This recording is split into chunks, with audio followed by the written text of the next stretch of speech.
মৰমৰ ছাত্ৰ ছাত্ৰীসকল আজি আমি এক আছিল ডাঙৰ ৰজা এই কবিতাখনৰ যোগেদি আমি 1ৰ পৰা 10 লৈকে সংখ্যাবোৰ শিকিম।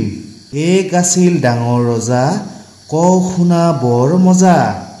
এইটো হৈছে 1। 2 দিন 2 ৰাতি বেমাৰত নেৰে ধাৰি পাতি।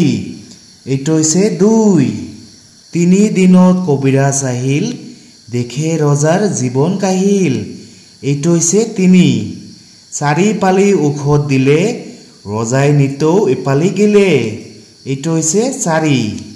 5-6 দিন এনেকৈয়ে গ'ল 7 দিনতো ভাল নহ'ল। এইটো হৈছে 5, এইটো হৈছে 6 আৰু এইটো হৈছে 7। 8 দিনত লগাই মাত ৰাণীয়ে দিলে গৰম ভাত। এইটো হৈছে 8।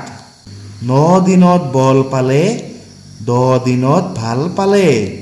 এইটো হৈছে 9 আৰু এইটো হৈছে 10। এক আছিল ডাঙৰ ৰজা ক শুনা বৰ মজা। 2 দিন 2 ৰাতি বেমাৰত নেৰে ধাৰি পাতি। 3 দিনত কবিৰাজ আহিল দেখে ৰজাৰ জীৱন কাহিল। 4 পালি ঔষধ দিলে ৰজাই নিতৌ এপালি গেলে। 5-6 দিন এনেকৈয়ে গ'ল 7 দিনতো ভাল নহ'ল। 8 দিনত লগাই মাত ৰাণীয়ে দিলে গৰম ভাত। 9 দিনত বল পালে 10 দিনত ভাল পালে।